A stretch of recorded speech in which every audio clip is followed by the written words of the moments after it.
Hi student friends, இது நம்ம YouTube channel Rajasekar Bala video. Accounts videos வந்து நம்ம சேனலில் சப்ஜெக்ட் வீடியோஸ் ரெகுலராக கொடுத்துட்டே இருக்கோம். கண்டிப்பாக உங்களுக்கு பிடிக்கும். அதில் ஏற்கனவே கொடுத்துட்டு இருக்கக்கூடிய chapter bill of exchange. So அதில் அடுத்த வீடியோ இந்த வீடியோ பார்க்க போகிறோம். அப்போ அதுக்கு முன்னாடி நம்ம சேனல் பிடிச்சிருந்தா சப்ஸ்கிரைப் பண்ணிக்கோங்க, கேட்டுட்டு லைக் பண்ணுங்கள். ஸோ இந்த வீடியோவில் நம்ம என்ன டாபிக் பார்க்க போகிறோம் அப்படின்னா, problem and solution in the bill sent to bank for collection. அப்புறம் அது ஹானர் ஆகிறது. அதே மாதிரி இந்த bill retired before due date and honoured. அதாவது இதுக்கு முந்தின வீடியோவும் வீடியோ 4 இது வீடியோ 5 இந்த ரெண்டுமே வந்து பார்த்தீங்கன்னா பில் ஆஃப் எக்ஸ்சேஞ்ச் வந்து ஹானர் ஆகிறது. அதாவது டிராயர் வந்து பில்லை எழுதி டிராயிட்ட கொடுத்து அவருடைய சைன் பண்ணி அவர் அக்செப்டன்ஸ் வாங்கிட்டு அதுக்கு அவர்கிட்ட இருந்து டியூ டேட்ல பணம் வாங்கணும் இல்லையா, அப்போ அது 5 சூழ்நிலையில வாங்கலாம். ஸோ ஃபர்ஸ்ட் 3 சுச்சுவேஷன்ஸ்ல இப்படி சம் ஒர்க் அவுட் பண்றதுன்னு 3 ப்ராப்ளம் ஒர்க் அவுட் பண்ணி இதுக்கு முந்தின வீடியோ கொடுத்துருக்கேன், வீடியோ நம்பர் 4. அந்த லிங்க் எல்லாமே இந்த வீடியோ டிஸ்கிரிப்ஷன்ல இருக்கு, நீங்க அதையும் பார்த்துக்கலாம். இப்போ இதுல அடுத்த 2 மொத்தம் 4. அதாவது பேங்க்குக்கு டியூ டேட்டுக்கு முன்னாடியே டிராயர் என்ன பண்ணுவாரு, அந்த பில் ஆஃப் எக்ஸ்சேஞ்ச பில்ஸ் ரிசீவபிள பேங்க்குக்கு வந்து கலெக்ஷனுக்கு அனுப்பிடுவாரு. டியூ டேட்ல கரெக்டா அந்த பேங்க் டிராயை கேட்டு அந்த பணத்தை வாங்கி தன்னுடைய கஸ்டமரான டிராயர் அக்கௌண்ட்ல கிரெடிட் பண்ணிடுவாங்க. ஓகேவா, அதுதான் பேங்க் ஃபார் கலெக்ஷன். அதாவது டிராயரே வச்சிருக்காம பேங்க்குக்கு அனுப்பிச்சு கலெக்ஷன் அனுப்பி அவர் என்ன, bank is available for always to provide the services to their customers தான். ஸோ அதே மாதிரி அதாவது செகண்ட் வந்து பில் ரிட்டையர்டு. பில் ரிட்டையர்டுனா டியூ டேட் 3 மாசம் கொடுத்துருக்காங்கன்னு வச்சுக்கோங்க. சப்போஸ் 1 மாசம் 1.5 மாசம் முன்னாடியே டிராயி வந்து அந்த பில்லுக்கு உண்டான பணத்தை நான் இப்பயே கொடுத்துட்றேன், எனக்கு ஏதாவது ஒரு ஆஃபர் கொடுங்க அப்படின்னு கேட்கிறாரு. அதுதான் வந்து ரிபேட்டுன்னு சொல்றது. டியூ டேட்டுக்கு முன்னாடியே அந்த பில்லுக்கு உண்டான பணத்தை கொடுத்துட்றேன் அப்படின்னு சொல்றது. அதனால ஒரு டிராயிக்கு ஒரு பெனிஃபிட் கிடைக்கும் இல்லையா. ஸோ அப்படி அவருக்கு பணம் அவைலபிளா இருந்தால் அப்படியும் வரலாம். ஸோ அதுதான் செகண்ட். இந்த ரெண்டுக்கும் 2 சூழ்நிலைக்கும் 2 சம் பார்க்க போறோம். இந்த பில் ரிட்டையர்ட் அண்ட் ரிபேட் அப்படின்னு சொல்லுவாங்க. ஓகே, இதெல்லாம் சம்லேயே கிளியரா கொடுத்துருப்பாங்க. நம்ம பில் ஆஃப் எக்ஸ்சேஞ்சை பொறுத்த வரைக்கும் ஒரு பெரிய பிளஸ் பாயிண்ட் என்னன்னா, எல்லா இன்ஃபர்மேஷன் கிளியரா இருக்கும் சம்ல. அதுவும் அதே நேரத்தில் அதை கொடுத்துருக்கக்கூடிய ஆர்டர் வைஸாவே நம்ம ஜேர்னல் என்ட்ரி பாஸ் பண்ணா போதும். இப்போ சம் என்னன்னு பார்த்துடலாம். ஸோ ஃபர்ஸ்ட் ப்ராப்ளம் நம்பர் 1 வந்து the bill sent for collection to the bank. பேங்க்குக்கு டிராயர் வந்து தன்னுடைய பில் ஆஃப் எக்ஸ்சேஞ்ச் அதாவது பில்ஸ் ரிசீவ்ல கலெக்ஷனுக்கு அனுப்புறாரு. டியூ டேட்ல டிராயி வந்து அந்த பணத்தை ஹானர் பண்ணிட்டாருன்னு என்ன அர்த்தம், பணம் கொடுத்துட்டாருன்னு அர்த்தம். அப்புறம் என்ன என்ட்ரி வருதுன்னு பார்க்கலாம். அதுக்கு முன்னாடி சம்ம வந்து எக்ஸ்பிளைன் பண்ணிடலாம். ஆன் 1/3/2009 மோகன் gave his acceptance for 3 months bill of ₹16,000 drawn by Murali. Murali வந்து 60,000 ரூபாய் எழுதின பில்ல மோகன் வந்து அக்செப்ட் பண்ணி பில்ல முரளிக்கே திருப்பி அனுப்பிச்சிட்டாரு. அப்ப முரளி தான் பில்ல எழுதி இருக்காரு. அப்ப எழுதினவர் தான் செல்லர், அவர் தான் டிராயர். இப்ப மோகன் வந்து பில் அக்செப்ட் பண்ணியிருக்காருன்னா அவர் தான் டிராயி, அதாவது அவர் தான் பர்ச்சேசர். அப்போ முரளி புக்லையும் மோகன் புக்லையும் நாம என்ட்ரி போடணும். இப்போ முதல் லைனே வந்து பில்லு வந்து அக்செப்ட் பண்ணி முரளிக்கு வந்துருச்சு அப்படின்னு சொல்லியிருக்காங்க. அப்படின்னா அதுக்கு முன்னாடி கிரெடிட் சேல்ஸ் நடந்திருக்கு. முரளிக்கு கிரெடிட் சேல்ஸ் நடந்திருக்கு, மோகனுக்கு வந்து கிரெடிட் பர்ச்சேஸ் பண்ணியிருக்காரு. ஸோ அது நடந்திருக்கு. அந்த என்ட்ரி போடலாம் அல்லது போடாம இருக்கலாம். டைரக்டா வந்து நம்ம பில் அக்செப்ட் பண்ணதுக்கும் ரிசீவ் பண்ணதுக்குமே என்ட்ரி போட முடியும். இருந்தாலும் நம்ம வீடியோல நம்ம கொடுத்துட்டு இருக்கக்கூடியது சேல்ஸ்ல இருந்ததை நான் கொடுத்துட்டு இருக்கேன். டிராயி புக்ல பர்ச்சேஸ்ல இருந்ததை தான் கொடுத்துட்டு இருக்கேன், உங்களுக்கு ரெஃபரன்ஸ்க்காக தான். இது நல்லா புரிஞ்சுக்கிட்டீங்கன்னா ஸோ டைரக்டா இங்க இப்ப நம்ம இதுல 2வது என்ட்ரியா கொடுத்துருக்கக்கூடிய இப்ப காமிக்கிற சொல்யூஷன், இதுல 2வது என்ட்ரி என்ன கொடுத்துருக்கோமோ அதையே வந்து ஃபர்ஸ்ட் என்ட்ரியாவே பாஸ் பண்ணிக்கலாம். அதாவது சேல்ஸ் பண்றதுக்கு பண்ணியிருக்காரு முரளி வந்து மோகனுக்கு கிரெடிட் சேல்ஸ் பண்ணியிருக்காருங்கிறது கிளியரா இந்த டிரான்சாக்ஷன் இல்ல, டைரக்டா அக்செப்டன்ஸ்லயே போயிட்டாங்க. அதனால அதுக்கே என்ட்ரி பாஸ் பண்ணா போதும். சேல்ஸுக்காக ஒரு என்ட்ரி டிராயர் புக்லயோ பர்ச்சேஸ்க்காக ஒரு என்ட்ரி டிராயி புக்லயோ என்ட்ரி பண்ணணுங்கிற நெசசிட்டி இல்ல. ஆனா நான் அது மாதிரி கொடுத்துதான் உங்களுக்கு வந்து சொல்யூஷன் கொடுத்துருக்கேன், ஏன்னா நீங்க நல்லா கிளியரா புரிஞ்சுக்கணுங்கிறதுக்காக. அடுத்த சென்டென்ஸ் பாருங்க, Murali received intimation from the bank. ஏன்னா இவர் வந்து அதாவது மேல் லைன்ல Murali sent the bill to bank for collecting the amount on the due date. Due டேட்ல என்னுடைய கஸ்டமர் இருந்து நீங்க அமௌண்ட் கலெக்ட் பண்ணுங்க அப்படின்னு சொல்லி பேங்க்குக்கு கஸ்டமருக்கு முரளி வந்து பேங்க்குக்கு கலெக்ஷனுக்கு அனுப்பிச்சிட்டாரு. முரளிட்டு தான் இந்த பில் இருக்கு, என் சார்பில் டியூ டேட்ல நீங்க வந்து இந்த அமௌண்ட் வந்து கலெக்ஷன் பண்ணி கொடுங்க அப்படின்னு சொல்லி பேங்க்குக்கு முன்னாடியே அனுப்பிச்சிட்டாரு. ஓகேவா, இப்போ முரளி வந்து ரிசீவ் பண்ணியிருக்க இன்ஃபர்மேஷன் பேங்க் என்ன பண்ணுவாங்க, பேங்க்ல வந்து ரிசீவ் மோகன்கிட்ட கேட்பாங்க. ஓகே, பேங்க் வந்து மோகன்கிட்ட கேட்பாங்க. அப்போ இவரு பேங்க்குக்கு கொடுத்தா போதும் பணம். யாரு, மோகன் வந்து முரளிக்கு கொடுக்க வேண்டிய அந்த பணத்தை அந்த பில்லு கலெக்ஷனுக்காக அனுப்புனது பேங்க்ல இருக்கிறதுனால இவர் வந்து மோகன் வந்து பேங்க்குக்கு பணம் கொடுத்தாவே போதும். இந்த இடத்துல தேர்ட் சென்டென்ஸ் பாருங்க. Murali received intimation from the bank. ஓகேவா? பேங்க் இருந்து முரளி எப்படி எவ்வளவு டெக்னிக்கலா எப்படி ஒரு சென்டென்ஸ் ஃபார்ம் பண்ணியிருக்காங்க பாருங்க. Murali received intimation from the bank. பேங்க்ல இருந்து ஒரு இன்ஃபர்மேஷன் அவருக்கு கிடைக்குது. என்னன்னா, நீங்க என்னோட பேங்குக்கு கலெக்ஷன் அனுப்பியிருந்தீங்க இல்லையா, அந்த bill the bill was duly honoured by the மோகன். அந்த பில்லுக்கு டியூ டேட்ல மோகன் வந்து பணத்தை கொடுத்துட்டாரு. அதுக்காக நாங்க உங்ககிட்ட 200 ரூபாய் வந்து சார்ஜ் பண்ணியிருக்கோம் அப்படின்னு சொல்லியிருக்காங்க. ஏன்னா சர்வீஸ் சார்ஜ் எப்பவுமே பேங்க் எடுப்பாங்க இல்லையா? டிடி நமக்கு கொடுக்கறதும் சர்வீஸ் தான், ஆனா அதுக்கு சர்வீஸ் சார்ஜ் பண்ணிப்பாங்க. அது மாதிரி இப்ப பாஸ்ட் ஜேர்னல் என்ட்ரிஸ் இந்த புக்ஸ் ஆஃப் முரளி டிராயர், மோகன் வந்து டிராயி. ஓகேவா? நான் இது முதலே சொன்னேன். இப்போ சொல்யூஷன் பார்த்துடலாம். இப்போ முரளி டிராயர் புக்ல என்ட்ரி வரும். ஸோ 1/3/2009 தான் ஸ்டார்ட் ஆயிருக்கு. அப்பதான் பில்லு ரிசீவ் பண்ணிருக்காங்கன்னா அதே டேட்லயே சேல்ஸ் பண்ணிருக்காங்கன்னு மேக்ஸிமம் அப்படி அஷ்யூம் பண்ணிக்கலாம். ஸோ சேல்ஸ் பண்ணாவே என்ன, மோகன் தான் வாங்கியிருக்காரு, மோகன் தான் நமக்கு பணம் தரணும். ஸோ டெபிட் த ரிசீவர் மோகன் அக்கௌண்ட் டு சேல்ஸ் பிகாஸ் மோகன் is a purchaser. R bill எழுதின உடனே அவர் டிராயி ஆயிடுறாரு 60,000 ரூபாய்க்கு. Being the good sold to மோகன் அண்ட் கிரெடிட். மோகனுக்கு சேல்ஸ் பண்ணிட்டோம். Normal sales entry, credit sales entry. அப்ப அதே டேட்ல பில்லு வந்து அவர் அக்செப்ட் பண்ணி நமக்கு கொடுத்துட்டாரு. இதுதான் ஃபர்ஸ்ட் சென்டென்ஸாவே ப்ராப்ளத்துல இருக்கு. அதனாலதான் நான் சொன்னேன், இந்த ஃபர்ஸ்ட் என்ட்ரி சேல்ஸ்க்கான என்ட்ரி போடலைன்னா கூட செகண்ட்ல இருந்து நீங்க ஸ்டார்ட் பண்ணா கூட உங்களுக்கு ஃபுல் மார்க் கிடைச்சிரும். பில்ஸ் ரிசீவபிள் அக்கௌண்ட் டு மோகன். ஏன்னா அவர் சைன் பண்ண பில்லு டிராயி, அதாவது மோகன் சைன் பண்ண பில்லு முரளிக்கு வந்துருச்சு. அப்படிங்கிறப்ப நமக்கு bills comes in, debit what comes in, rules, real account rules. Bills ரிசீவபிள்ங்கிறது asset. So bills receivable account to credit the giver மோகன். ஓகேவா? ஸோ 60,000 ரூபாய்க்கு போட்டாச்சு. நேரேஷன் பாருங்க. Being the bill accepted by the drawee and received from him. அவர்கிட்ட இருந்து நம்ம பில்ல வாங்கிட்டோம். வாங்கினதுனால தான் பில்ஸ் ரிசீவபிள் டெபிட் பண்றோம். கிரெடிட் த கிவர்னு சொல்லிட்டு மோகன் அக்கௌண்ட்டை கிரெடிட்.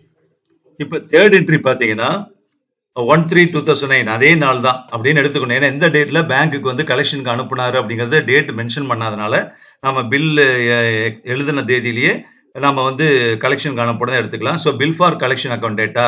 ஏன்னா பேங்க்குக்கு கலெக்ஷனுக்கு அனுப்புறோம் அப்படின்னா நம்ம அக்கௌண்ட்டுக்கு அந்த பணம் வரும். அதனால பில்ஸ் ரிசீவபிளுக்கு பணம் வரும்னு டெபிட் பண்ணோம். இப்ப பில்லுக்கு பேங்க்குக்கு போயிடும். பேங்க்ல பில்லு கொடுத்துட்றாங்க. அதனால பில் அக்கௌண்ட் பில்ஸ் ரிசீவபிள் அக்கௌண்ட்டை கிரெடிட் பண்ணிக்கிறோம். Bills receivable goes out. இங்க டெபிட் பண்ணோம் இல்லையா செகண்ட் என்ட்ரில, நம்மகிட்ட பில் இருந்தா டெபிட்ல இருக்கும். ஏன் நாம பேங்க்கு கொடுத்துட்டோம், அதனால பில்லு நம்ம இருந்து போயிடுச்சு. ஸோ பில்ஸ் ரிசீவபிள் அக்கௌண்ட் வந்து கிரெடிட் பண்ணிட்டோம். என்ன பர்பஸ்க்காக போயிடுச்சு? பேங்க் தான் ரிசீவர், பேங்க் அக்கௌண்ட் டெபிட் பண்ண முடியாது. பேங்க் அக்கௌண்ட் டெபிட் பண்ணோம்னா நமக்கு அமௌண்ட் வந்துருச்சுன்னு அர்த்தம். இப்ப அமௌண்ட் இன்னும் வரல, இப்பதான் கலெக்ஷனுக்கு அனுப்புறோம். அதனால அக்கௌண்ட் நேமே எப்படி டெபிட் பண்ணணும்னா பில்ஸ் ஃபார் கலெக்ஷன். பில்லுக்கு நம்ம கலெக்ஷனுக்கு பில் அனுப்பிச்சிருக்கோம் அப்படிங்கிற அக்கௌண்ட்லயே நம்ம டெபிட் பண்ணிக்கிறோம். So bills for collection account data 60,000 to bills receivable account வந்து 60,000 being the bill sent for collection. கலெக்ஷனுக்கு அனுப்பிச்சிருக்கோம் அப்படின்ட்டு. இவர் வந்து இன்டிமேஷன் முரளிக்கு வந்துருச்சு இல்லையா, இது மாதிரி வந்து மோகன் வந்து கரெக்டா பணத்தை ஹானர் பண்ணிட்டாரு, பணத்தை கொடுத்துட்டாருன்னு சொன்னதுனால இப்ப அவருக்கு பணம் வந்ததுக்கு வந்து என்ட்ரி போடுறோம். அடுத்த என்ட்ரி வந்து நம்ம போடுறோம். என்ன அப்படின்னா, இது டியூ டேட்ல தானே பணம் கொடுப்பாரு. 3 மாசம் பில்லு, 3 நாள் கிரேஸ் டேஸ் ஆட் பண்ணா இது 1/3 இருந்தது. இப்போ வந்து 3 நாள் கிரேஸ் டேஸுக்கு 4 டேட், 1ல இருந்து 4 நாள், 3 நாள் ஆட் பண்ணா 4th. அப்புறம் 3வது மாசம், 3 மாசம் பில்லுன்னா 6வது மாசம். ஸோ 4/6/2009 பேங்க் வந்து அவர்கிட்ட கலெக்ஷன் பண்ணி ஒரு அக்கௌண்ட்ல போட்டாச்சு. அப்ப நமக்கு யாரு பணம் கொடுத்ததா அர்த்தம்? பேங்க் வந்து பணம் கொடுத்ததா அர்த்தம். ஓகேவா? அதனால பேங்க் அக்கௌண்ட் டேட்டா, பேங்க் தானே பணம் வாங்கியிருக்கு. Debit the receiver, bank account data. என்ன கலெக்ஷன் வந்து டெபிட் பண்ணியிருந்தோம் இல்லையா, கலெக்ஷன் பணம் வரணும்னு சொல்லிட்டு இப்பதான் பணம் வந்துருச்சு. பணம் வரணும்னு சொன்னதுனால bills for collection account debit பண்ணோம். இப்போ பணம் வந்ததுனால அது கலெக்ஷன் பணம் வந்துருச்சு. இப்ப தேவையில்லை அந்த அக்கௌண்ட், அதை கிரெடிட் பண்ணி கேன்சல் பண்ணிடுறோம். இப்ப பேங்க் பணம் வந்தாச்சு 60,000 ரூபாய். Being the bill sent for collection met on maturity. Maturity டேட்ல கலெக்ஷன் அனுப்பின பில்லு மெச்சூரிட்டி ஆயிடுச்சு. மோகன் வந்து பணம் கொடுத்துட்டாரு, அந்த பில்லு ஹானர் ஆயிடுச்சு. இவ்வளவு மீனிங் இருக்கு, அவ்வளவுதான். ஓகேவா? புரியுது இல்லையா இந்த புக்ஸ் ஆஃப் முரளியில? இப்ப மோகன் புக்ல, டிராயி புக்ல என்னன்னு பார்க்கலாம். பாருங்க, journal entries in the books of மோகன் டிராயி. இப்ப இந்த இடத்துல ஒரு விஷயம் சொல்லிக்கிறேன். யாருடைய புக்ல என்ட்ரி போட சொல்றாங்களோ அவர் புக்ல மட்டும் போட்டா போதும். ஓகேவா? நீங்க வந்து ஒரு புக்ல தான் கேட்டிருக்காங்கன்னா 2 பேர்த்து புக்லயும் என்ட்ரி போடணுங்கிற அவசியம் இல்லை. அது வேஸ்ட் ஆஃப் டைம் தான். இப்போ வந்து இவர் பர்ச்சேஸ் பண்ணியிருக்காரு, அவர் சேல்ஸ் பண்ணதா என்ட்ரி போட்டோம், மோகன் அக்கௌண்ட் டேட்டா டு சேல்ஸ்னு. இவர் வந்து முரளிக்கு இருந்து பர்ச்சேஸ் பண்ணதுனால purchase account data to Murali அக்கௌண்ட்னு 60,000 போட்டுக்கிறோம். 1/3/2009 being the goods purchased on கிரெடிட்னு போட்டோம். இப்போ அதே டேட்ல பில் இவர் சைன் பண்ணி கொடுக்குறாரு இல்லையா, யாருக்கு கொடுக்குறாரு? முரளிக்கு. So Murali is a receiver, debit the receiver. எல்லாமே ரூல்ஸ் தாங்க, அக்கௌண்ட்ஸ் ரூல்ஸ் தவிர தாண்டி எதுவுமே வராது. Murali account data debit the receiver. பில்லுக்கு வந்து இவர் பணம் கொடுக்கணும், அதுக்காக இப்ப பில்லு சைன் பண்ணி கொடுத்துட்டாரு. பணம் கொடுக்கறதுக்கு பதிலா இப்ப பில்லு கொடுத்துட்டாரு. So bills goes out. So bills payable account data 60,000 60,000. So being the bill accepted and return to drawer. நம்ம பில் அக்செப்ட் பண்ணி, ஏன்னா மோகன் தான் அக்செப்ட் பண்ணியிருக்காரு, அதனால being the bill accepted and return to டிராயருக்கு ரிட்டர்ன் பண்ணிட்டோம். அவ்வளவுதான். இப்ப அடுத்தது அங்க அவர் என்ன பண்ணாரு, கலெக்ஷனுக்கு பேங்க்ல அனுப்புனாரு. அவருக்கும் பேங்குக்கும் சம்பந்தப்பட்டது, டிராயி முரளிக்கும் பேங்குக்கு சம்பந்தப்பட்டது. இவர் பேங்க் கலெக்ஷன் அனுப்புனாரா, அவர்கிட்டயே இருக்காங்கிறதால இவருக்கு தேவையில்லாத விஷயம். அதனால பில் ஃபார் கலெக்ஷன் அப்படின்னா அந்த கேஸ்ல மோகன் டிராயி புக்ல என்ட்ரி வராது. இப்ப டியூ டேட்ல வந்து பேங்க் இவர்கிட்ட பணம் கேட்கிறப்ப இவர் பணத்தை கொடுத்துட்டாரு, ஹான்னு சொல்லியாச்சு. அவர் புக்லயும் பணத்தை நம்ம பேங்க்ல அக்கௌண்ட் டெபிட் பண்ணாலே 4th என்ட்ரில, இவருக்கு அந்த கலெக்ஷனுக்கான என்ட்ரி வராதனால இவர் புக்ல 3 என்ட்ரி தான். அப்ப டியூ டேட்ல 4/2009 இது எப்படி கால்குலேட் பண்ணணும்னு சொல்லிட்டேன். இப்ப பில்லு பேங்க் கிட்ட இருந்து வாங்கிட்டு கேஷ் கொடுத்துறாரு.